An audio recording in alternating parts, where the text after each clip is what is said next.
할렐루야. 반갑습니다. 6월은 호국의 달인데요. 그래서 오늘은 나라를 위해서 중보 기도를 했습니다. 우리에게도 하나님께서 허락하신 하나님 나라가 있습니다. 그래서 고난 가운데에 하나님 나라를 위해서 열심을 다했던 그 바울의 삶을 보면서 하나님 나라의 강한 군사가 되려면 어떻게 해야 하는가? 오늘 시간 함께 말씀을 나누려고 합니다. 디모데후서는 에베소 교회에서 목회를 하고 있던 디모데에게 보낸 목회 서신인데요. 바울은 로마 감옥에서 순교를 앞두고 있는 그 순간에서 젊은 목회자인 디모데에게 목회에 대한 조언을 하고 있습니다. 당시에 교회에 로마 황제 네로의 박해가 시작이 되고 있었고 많은 배교자들이 나타났습니다. 그리고 교회를 분열시키는 그런 이단들이 나타나는 그런 상황이었습니다. 이런 상황에서 에베소 교회를 목회하고 있던 디모데가 얼마나 마음이 움츠러들겠습니까? 학자들은 아마 디모데가 젊고 아주 소심한 성격을 가졌기 때문에 아주 이런 상황에서 경험과 맷집이 부족하기 때문에 감당이 되지 않았을 것이다, 이렇게 추측을 하고 있습니다. 이런 상황 가운데에 바울은 로마 감옥에서 순교를 앞두고 있는데 전혀 두려워하지 않는 그런 강한 군사의 모습으로 디모데에게 2장 1절에서 이렇게 도전을 하는 거예요. 내 아들아, 예수의 은혜 가운데 강해져라. 이런 말을 듣는 디모데의 마음이 어떻겠습니까? 감동이 되는 거예요. 바울 선생님은 감옥에서 순교를 앞두고 있는데도 은혜가 있으니까 저렇게 강하신데 나에게는 은혜가 없으니까 이렇게 마음이 소심하고 맷집이 약하구나, 이런 생각이 들지 않겠습니까? 이런 상황에서 바울은 3절에서 디모데에게 자기와 같이 고난에 강한 좋은 군사가 되라고 도전을 하고 있다는 겁니다. 마찬가지로 우리가 살아가는 일상생활은 어떻습니까? 영적인 전쟁이 벌어지는 전쟁터라고 할 수가 있는 거예요. 한시라도 방심하고 한시라도 아차하는 순간에 거대한 폭풍 가운데의 충격으로 인해서 마음이 완전히 산산조각 나고 어떻게 해야지 생각이 하얀 백지가 될 때가 얼마나 많습니까? 그래서 7절에서 바울은 이렇게 얘기를 하죠. 내가 말하는 것을 생각해 보라. 백지가 될 때에 내가 말하는 것을 생각해 보라. 고난 가운데에 어떻게 해야 할지 하얀 백지가 되지 말고 지금 바울이 디모데에게 가르쳐주는 4절에서 6절까지의 그 말씀을 생각해 봐라. 그러면 주님께서 총명을 주실 것이다, 이렇게 말하면서 고난에 강한 군사가 되기 위해서 필요한 3가지 자세에 대해서 도전하고 있습니다. 첫째로, 고난에 강한 군사가 되려면 어떻게 해야 할까요?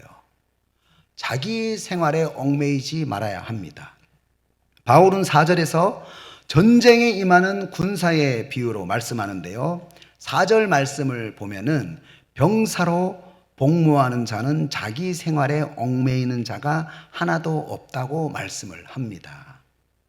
군인의 본분이 무엇입니까? 바로 전쟁을 하는 거예요. 그런데 전쟁을 수행해야 되는 병사가 관심이 전쟁터에 있지 않고 다른 곳에 있으면요, 반드시 전쟁에 패배하게 된다는 거예요. 그래서 바울은 영적 전쟁을 실패하게 만드는 그 원인으로 자기 생활에 얽매이는 죄에 대해서 말씀을 하고 있습니다. 그런데 이 말씀은 자기 생활을 완전히 단절해라, 그런 의미가 아니에요. 4절에서 얽매이다라고 하는 단어는요, 휘말려들다, 연루되다는 뜻을 가지고 있는데요, 바로 자기 생활에 완전히 휘말려서 영적인 전쟁을 하지 못하게 되는 것을 말씀하고 있습니다.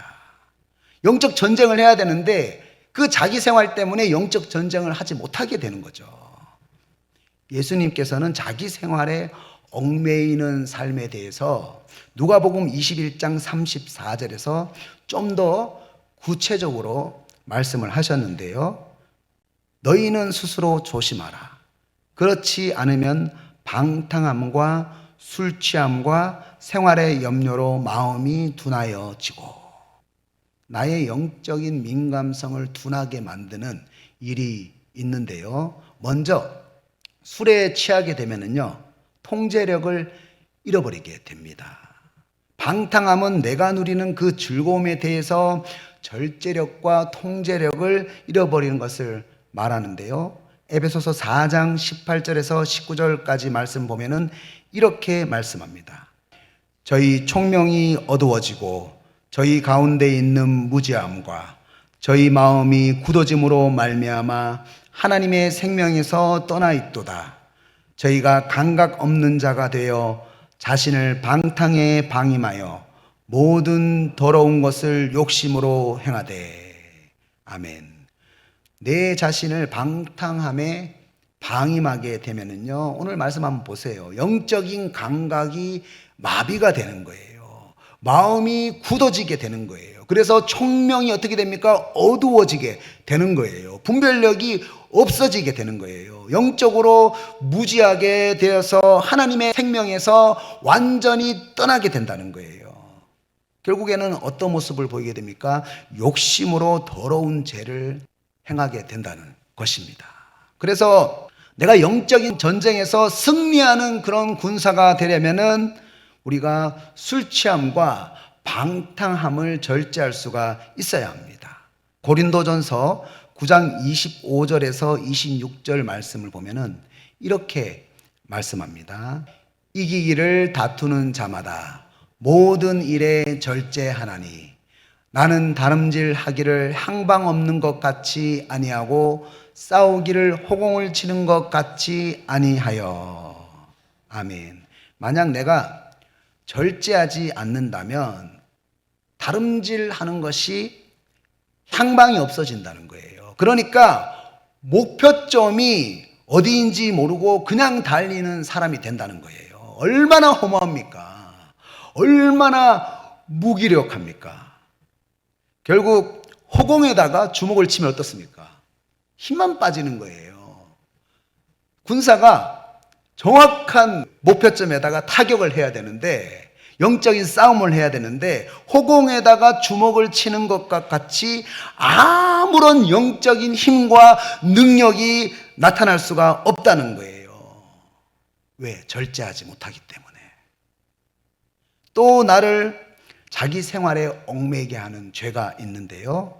다시 누가복음 21장 34절 말씀을 보면은 너희는 스스로 조심하라. 그렇지 않으면 방탕함과 술 취함과, 그 다음에 어떤 말씀이 있습니까?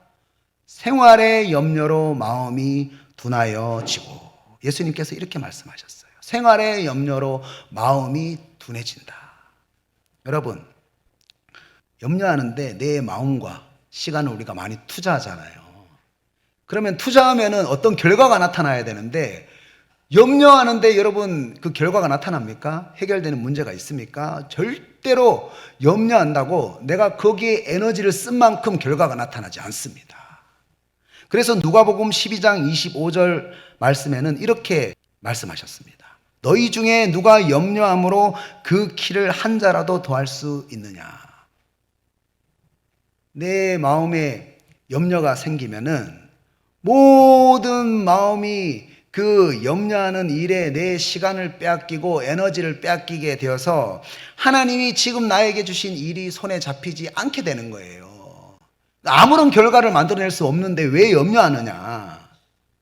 결국 어떻게 됩니까? 누가복음 21장 34절 말씀에서는 이렇게 결론을 내립니다. 그날이 덕과 같이 너희에게 임하리라. 우리에게 술 취함과 생활의 염려, 방탕함이 있으면 어떻게 됩니까? 마음이 둔하여지고 결국에는 슬프게도 사단과 마귀의 덫에 걸려서 그 사단과 마귀의 올무에 걸려서 영적 전쟁에서 패배하게 되는 패잔병이 될 수밖에 없다는 거예요. 어떻게 됩니까? 디모데후서 2장 4절 말씀 보면은 하나님께서 나를 고난에 강한 군사로 모집을 했는데 하나님을 전혀 기쁘게 하지 못하고 슬프게 만드는 영적 패잔병이 될 수밖에 없다는 거예요. 혹시 술 취함과 방탕함과 생활의 염려 때문에 우리의 마음이 둔해져서 사탄 마귀의 공격에 올무에 걸려서 패배하는 모습으로 하나님을 슬프게 만들고 있지는 않습니까? 오늘 여기 계신 여러분은 자기 생활에 얽매이지 않고 그 생활의 염려를 절제하고 술 취함과 방탕함을 절제하고 고난에 강한 군사가 되어 주님을 기쁘시게 하시기를 주님의 이름으로 축복합니다. 둘째로 고난에 강한 군사가 되려면 어떻게 해야 합니까? 법대로 경계해야 합니다.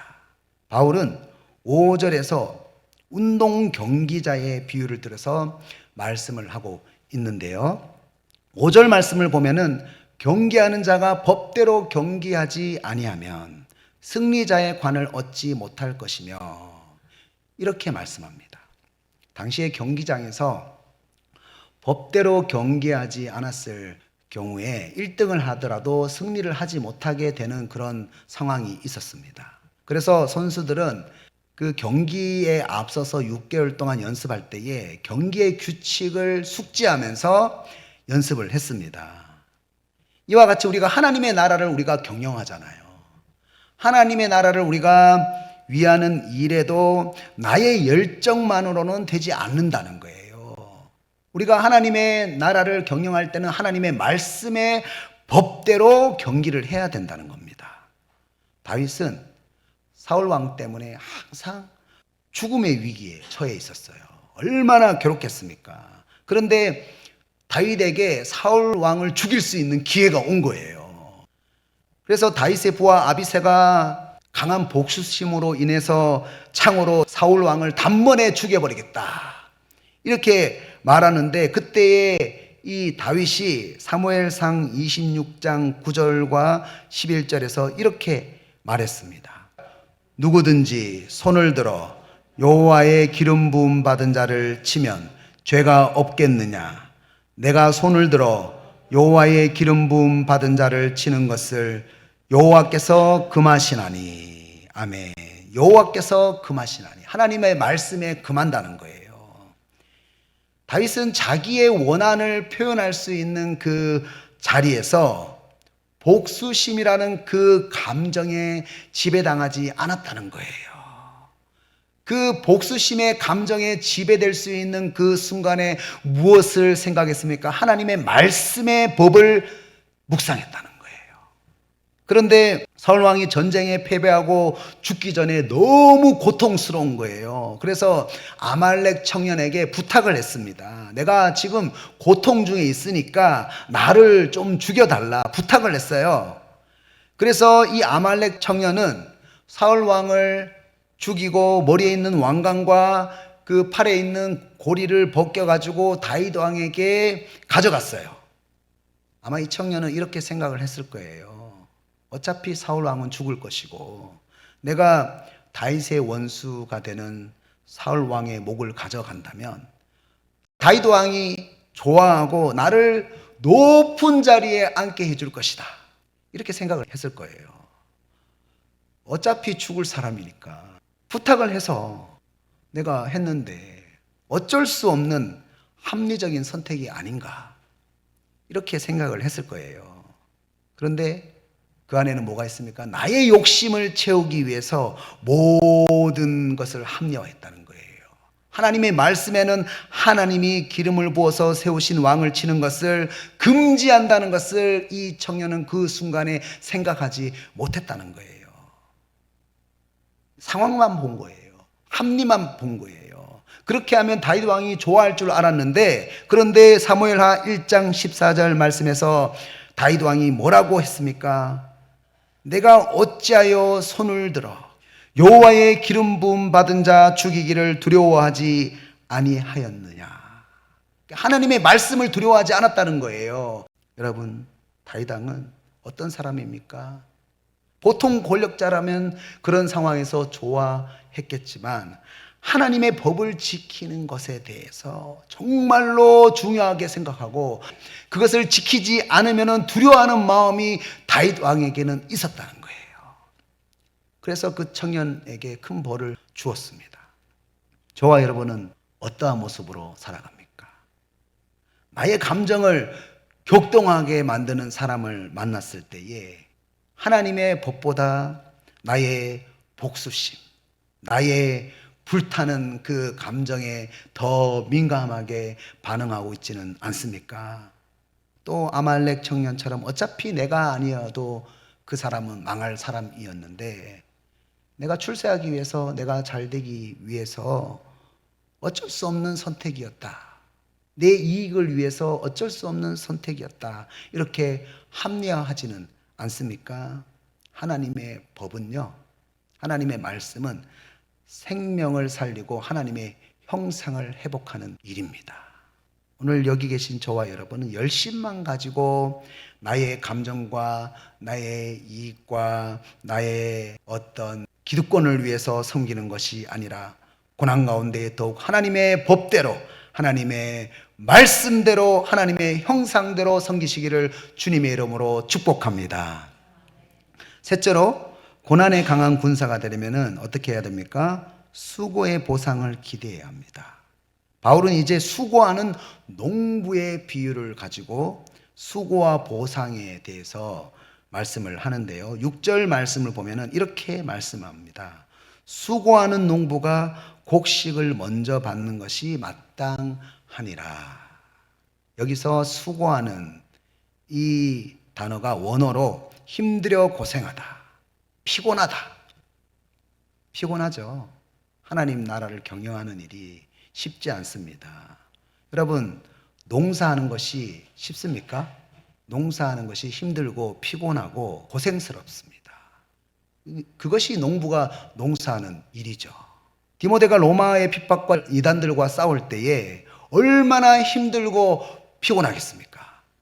그런데 수고하고 고생해서 농사를 지으라는 거예요. 바울은 데살로니가전서 5장 14절에서 15절까지 이렇게 말씀합니다. 또 형제들아, 너희를 권면하노니 게으른 자들을 공개하며 마음이 약한 자들을 격려하고 힘이 없는 자들을 붙들어주며 모든 사람에게 오래 참으라. 삼가 누가 누구에게든지 악으로 악을 갚지 말게 하고 서로 대하든지 모든 사람을 대하든지 항상 선을 따르라. 아멘. 나의 남편과 나의 아내와 나의 자녀들이, 나의 이웃들이 게을러요. 마음이 약해요. 힘이 없어요. 여러분, 오래 참을 수 있습니까? 오래 참을 수 있어요? 항상 선을 보일 수가 있습니까? 왜 나만 손해봐야 되지? 왜 나만 상처받아야 되지? 이렇게 생각을 하면서 거리를 두고 싶고 도망치고 싶을 때가 너무 많잖아요. 그런데 악을 악으로 갚지 말고 항상 선을 보여주라고 오늘 말씀에서 말씀하고 있습니다. 오래 참으면서 계속 농사를 지어라. 얼마나 힘들고 피곤한 일입니까? 그런데 오늘 본문 6절에서 어떻게 말씀합니까? 그런데도 열심히 농사를 지으면은 수고하는 농부가 곡식을 먼저 받는다. 이렇게 말씀합니다. 여러분, 힘들게 농사를 지은 농부가 열매를 가장 먼저 받을 때에 그 마음이 여러분 어떻겠습니까? 가장 먼저 그 열매를 받을 때에 그 열매가 내 자식 같은 거예요. 아무도 모릅니다. 그 보람은. 그 농부만 아는 거예요. 너무나 보람이 되는 거죠. 그래서 시편 126편 6절 말씀 보면은 이렇게 말씀합니다. 울며 씨를 뿌리러 나가는 자는 반드시 기쁨으로 그 곡식단을 가지고 돌아오리로다.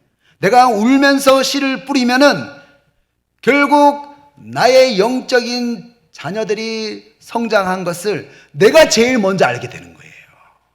제가 예전에 새가족 양육을 했는데 그 새가족이 어떻게 양육되고 있는지, 어떻게 성장하고 있는지 양육하는 사람이 가장 먼저 알게 돼 있습니다. 얼마나 기쁘겠어요. 그것뿐만이 아닙니다. 농사를 짓는 농부도 배우게 되는 거예요. 자기를 부인하면서 어떻게 됩니까? 농사하는 데 있어서 훈련되지 않는 나의 죄된 마음이 깎이게 되는 거예요. 자기 십자가를 지면서 하나님 나라를 농사하는 데 있어서 훈련되지 않는 나의 죄된 행동들이 깎이게 되는 거예요. 영혼을 농사짓는 일에 얼마나 여러분 마음 상하는 일이 많습니까? 여러분 교회 신앙생활 하는데 얼마나 마음 상하는 일이 많습니까? 그런데 그 마음 상하는 일 가운데에 자기를 부인하고 자기 십자가를 지는 그 수고를 통해서 어떻게 됩니까? 주위 사람들에게 좋은 양분이 되고 좋은 열매가 맺히는 것을 볼 때에 하나님, 내가 무엇이라고 이 부족한 사람을 통해서 열매를 맺게 하시나 감동이 되게 되는 거예요. 그렇습니다. 내가 믿지 않는 내 남편과 아내와 자녀와 부모님과 이웃을 위해서 울면서 씨를 뿌릴 때에 정말로 힘듭니다. 오래 참고 선을 베푸는 것이 힘들어요. 그런데 계속 농사를 짓게 되면 결국에는 내가 제일 먼저 알게 되고 그들만 열매를 맺는 것이 아니라는 거예요. 나의 신앙도 덩달아 성장하게 되고 열매를 맺게 된다는 거예요. 그래서 우리가 농사를 지을 때에 피곤하고 낙심될 때가 있지만 하나님이 나에게 주신 그 자리, 하나님 나라의 상속자로서의 그 자리를 절대로 포기하면 안 돼요. 하나님이 나에게 붙여진 그 영혼을 절대로 포기하면 안 된다는 거예요. 반드시 그 영혼이 처음 받는 곡식이 되어서 나에게 보람을 줄 그 때가 온다는 거예요. 그리고 내 신앙도 성장되게 된다는 겁니다. 참 은혜가 되는 찬양 가사가 있는데요. 주께서 주신 동산에라는 그런 찬양입니다. 땅 끝에서 주님을 배우리 주께 드릴 열매 가득 안고 땅 끝에서 주님을 배우리 주께 드릴 열매 가득 안고. 언젠가 주님 앞에 섰을 때에 주님이 칭찬해 주실 거예요.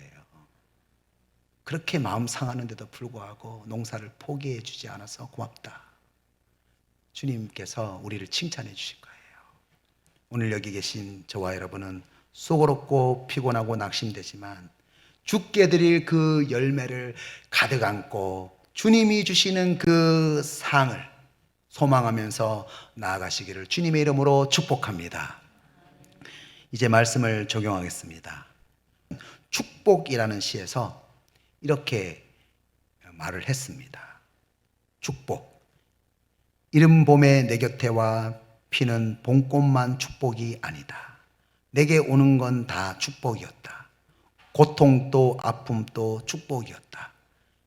뼈저리게 외롭고 가난한 어린 날도 내 발을 붙들고 떨어지지 않던 20살 무렵에 진흙덩이 같던 절망도 생각해보니 다 축복이었다.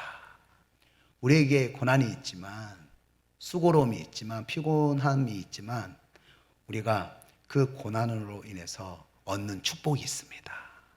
우리가 고난으로 인해서 더욱더 강한 군사가 될 수 있다는 거예요. 그래서 존 메가더 목사님은 이렇게 말했습니다. 고난은 우리의 약함을 드러나는 동시에 하나님의 강함이 나타낸다. 우리는 고난 앞에서 약해집니다. 그러나 하나님의 은혜 안에 우리가 거할 수 있다면 우리는 강한 군사가 될 수가 있습니다. 하나님께서 여러분에게 하나님 나라를 주셨습니다. 우리는 하나님 나라의 제자입니다. 하나님 나라의 상속자입니다. 어떻게 고난 가운데에 강한 군사가 될 수가 있습니까? 첫째로 군사가 되어서 자기 생활에 얽매이지 말아야 합니다. 쾌락과 생활의 염려는 우리의 마음을 둔하게 만들고 영적 전쟁에서 실패하게 만드는 패잔병이 되게 한다는 거예요. 절제해야 됩니다. 둘째로 운동선수가 되어서 법대로 경계해야 합니다. 나의 불안한 감정과 나의 이익을 따라서 섬기는 것이 아니라 하나님의 말씀을 따라서 영혼을 사랑하고 생명을 사랑하면서 하나님의 형상을 나타내야 한다는 거예요. 셋째로 농부가 되어서 수고의 보상을 기대해야 합니다. 여러분, 농사 짓는 것이, 하나님 나라 경영하는 것이 피곤해요. 수고롭습니다. 상처받아요. 그러나 열매를 먼저 받을 때에 기쁨이 있는 거예요. 그 영혼이 성장하는 것을 바라보면은요, 기쁨이 있는 거예요. 그것을 우리가 수고롭게 농사한 사람이 가장 먼저 알게 되는 거예요. 그리고 또 우리의 영적 성장이 농사하면서 함께 될 수가 있다는 것입니다. 오늘 여기 계신 저와 여러분은 고난의 현장 가운데에 하나님 나라를 경영하면서 지치는 것이 아니라 끝까지 달려가시기를 주님의 이름으로 축복합니다.